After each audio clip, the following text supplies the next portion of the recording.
Hi everyone, it's Stephanie here and welcome back. In today's video, I'm going to be creating a festive holiday card featuring the new Festive Flamingos card kit. I'm going to be using the Festive Flamingos stamp set along with the petite plaid paper pad, which is also part of this month's kit. So to start off, I'm stamping out my two flamingo images, and when I started this design in my head, I thought that I wanted to use both of these flamingos on the card, but I end up only using one of them in the finished design. So you'll see that once we get to putting the card together. But to start off, I did stamp both of them with extreme black ink in my MISTI stamping tool. And now I'm using some Copic markers to do my coloring. I'm going to use RV21, RV13, and RV14 to do the pink on both of the flamingos. And I'm just starting off with my lightest color first, and then I'm going to go in with the darker and medium color and just continue to add color until I'm happy with the blend that I have on the flamingo. I like to leave the tips of the wings and kind of the back tail part a little bit lighter. So I kind of flick the color starting with the darkest and then go into the medium and then kind of blend it all out with the lightest color. I'm sharing the coloring of just the first flamingo in the video. The second flamingo I colored exactly the same way. And now I'm going to go in and add the color to the Christmas lights on the sky. So for this, I'm just using a bunch of rainbow colors. I just picked out some colors that are kind of a little bit darker. I didn't go too light or super dark. They're kind of medium shades. And I'm just going around all of the Christmas lights and coloring each of them in with some color. I love having all of that fun rainbow color kind of on that flamingo. And then once I have all of the coloring done, I'm going to take the coordinating dies and I'm going to die cut both of these from my cardstock. So I knew I wanted to create a night sky look on this panel. So what I'm doing is I'm taping off a section that I'm going to use as a mask so that I can just add the color in the very center of this panel. So I'm just using some post-it tape and I'm adding it to the outside edges of the panel. And for the one end there, I did kind of lift it up a bit. I didn't keep it lined up with the side of the panel, just because I want the rectangle to be kind of up towards the top a bit so we have somewhere to stamp our sentiment. So to start off, I'm going to take my Peacock Feathers Distress ink and I'm just going to start applying this color into that rectangle opening. You just want to be careful you don't go below the post-it tape at the bottom there since we don't have that little piece covered. So I'm just going to be careful and make sure I keep all of the ink directly in the rectangle. So as I'm applying my ink into the center area here, I'm not taking too much care to make sure it's really evenly blended. It looks kind of messy as we're adding the ink here, but in the end it's going to look very good with the snow and everything on top. So no worries, it is going to look a lot better than it's looking right now. So I did Peacock Feathers as the base, I went in with Chipped Sapphire as the secondary color, and then I went in with Black Soot just around the outside edges. You want to be very light-handed with the black soot since it is a dark black color and it will kind of overtake the whole panel if you add too much of it. I went back in with some Chipped Sapphire just to even out the color and then Peacock Feathers, and now I'm going to add our snow. So for the snow, I like to just take acrylic paint. This is just white paint. I put it on an acrylic block and mix it with some water, and then I just use a paintbrush and kind of flick it off the side of the acrylic brush. And we end up with this fun splattered snow look on our panel. Now this is my favorite part. This is kind of the magical part to me. We're going to remove all of the masking pieces here and we're going to reveal just the rectangle in the center.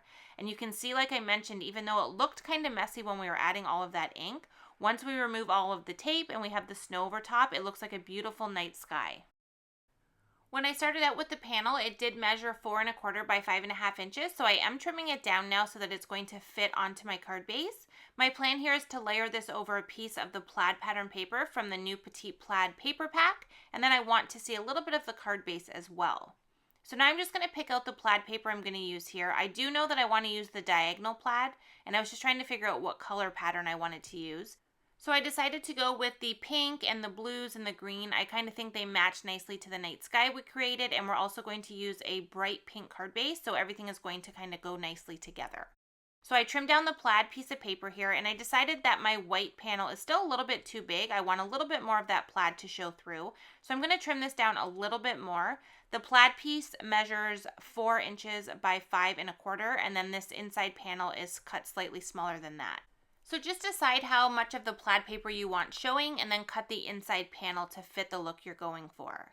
Now, like I mentioned, for the card base, we are going to use Ripe Raspberry, which is a nice pink color, which is going to look nice with our flamingos that we're going to add to the front.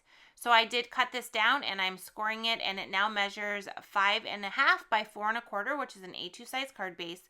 And all of my other pieces here now will layer nicely on top. So before we start to assemble the card, I'm just trying to figure out now how I want to place the flamingos. At this point, I thought I was still going to use both of them, but I decided just to use the one with the light since the sentiment I'm going to use says "You light up my holidays." I thought it went nicely just to have him there, and then we show more of that sky that we've created in the background. So now we can go ahead and stamp the sentiment. So like I mentioned, I'm going to use the You Light Up My Holiday sentiment. And you can see now that I have the rectangle kind of positioned up a little bit higher on the panel, which is going to leave us some space to stamp that sentiment. Now I decided I wanted to add a little bit of snow to the scene before I do my stamping. So I cut out a little strip of white cardstock and used the Stitch Snowdrifts Die-namics to cut a little snow hill top on the very top of it. And then I'm going to glue that right onto the bottom area of our sky. I love that it kind of overlaps each side, and it just adds a little bit of texture, but is still tone on tone with the background, so it doesn't distract from the scene that we've created. To position the flamingo where I wanted him, I ended up cutting off his feet since we wouldn't see those since we're going to tuck them down into the snow, and then I just used some regular adhesive and added him onto my scene. I'm using my mini MISTI to stamp the sentiment just so that I make sure I get a nice stamp the first time. Since I did already create the background, I want to be able to restamp if I did not get a perfect stamp that first time. So I really love having the MISTI for things like that. Once I had the sentiment stamped, I used my Nuvo glitter pen and I'm adding some clear sparkle to all of the Christmas lights. And now I'm using some regular adhesive to add my stamped panel onto my plaid piece of paper. And then I'm going to use the same adhesive and I'm going to add this entire piece to our card base. I love that we have a little bit of that pink kind of peeking out to match the flamingo that we have as the focal image. Now the last thing I want to do is just dress up these Christmas lights a little bit more, so I'm taking my Nuvo Crystal Glaze and I'm adding a little bit to each of the Christmas lights. This is going to dry completely clear and just give us a nice raised glass-like finish and make them look like actual Christmas lights. And then the last thing I'm going to do is use some marshmallow confetti and I'm going to add it to the front of this card. This is, I think, my new favorite embellishment to add to card fronts. I love it because there's not a hole in the center like an actual sequin, and I really love this marshmallow color. It blends nicely in with the background, and for this one it almost gave the look of some large drops of snow falling. So once I had those added on there, our card is complete, and we have this really fun Festive Flamingo card that features a great inked background with that snow kind of falling in the sky, and then we have the fun You Light Up My Holiday sentiment. I hope you got some ideas for ways to use the new Festive Flamingos card kit. Thank you so much for joining me in today's video, and I will see you in another one soon. Thanks for watching.